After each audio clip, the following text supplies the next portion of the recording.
got some wisdom on this. I was asking the Lord why people struggle so much with forgiveness versus unforgiveness.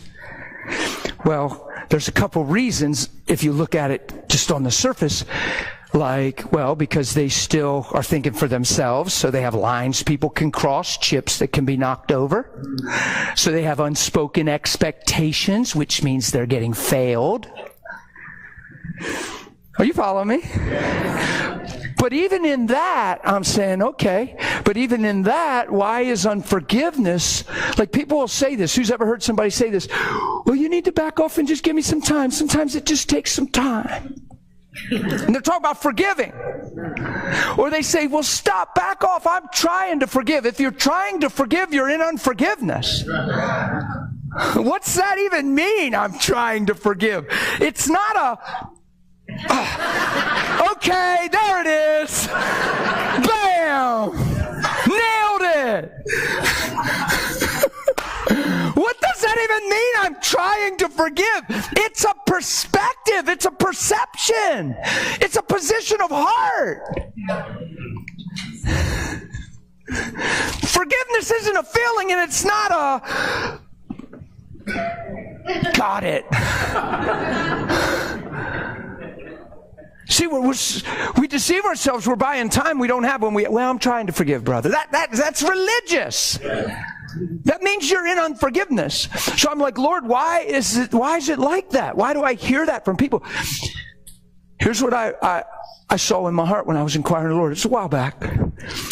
People that struggle with unforgiveness have never accepted true and total forgiveness and have stood clean before the Lord as if they've never sinned and been overwhelmed by His goodness.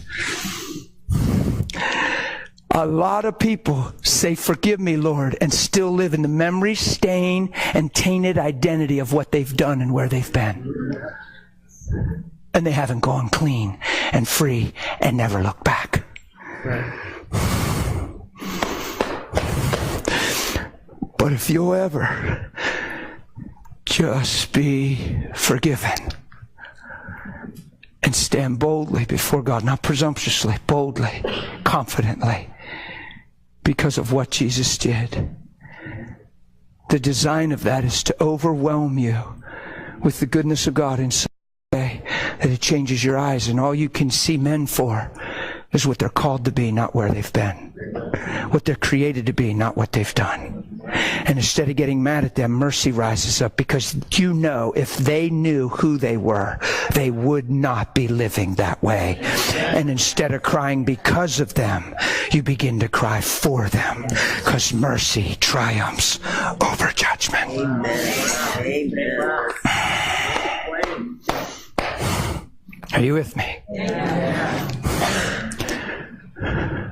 So the just have to live by faith. We have to realize what He did on the cross. And even though we all sinned and fallen short of the glory, even though some of us say, yeah, but mine's different, brother. I knew better and still went and did it. Well, you say you knew better, but now you really know better.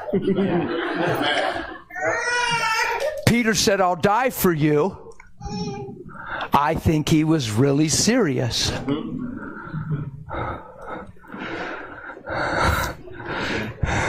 Yeah. He found out a little more in the moment. Took that sword and started doing some cutting. I think he was really serious when he said, I'll die for you. I think everybody at the table was serious when they said they'd die for him, because they all whispered among themselves and said, we'll all die for him. He said he's going to be struck and they're going to scatter. And when he was done talking, he said, well, I ain't scattering. Jesus said they were going to scatter. Well, I ain't scattering. I think they were serious. Who's ever heard somebody say, well, you don't understand, my sin was willful because I knew better and did it anyway. So they put themselves in a different category and forbid themselves remission of sin, when they actually see more now than they've ever seen. Whoever thought you knew something, found out you didn't really know it, and then you knew it. But before you were willing to say, I know it. And then time go by and now you know it. See? So I've just seen people come up with about every little line that keeps themselves from this goodness that wants to wash over every one of us. Because honestly, it's not your willpower that causes you to change. It's not just your discipline that causes you to change. It's not just seeing the grossness of your sin that causes you to change. It's His goodness that leads you to change.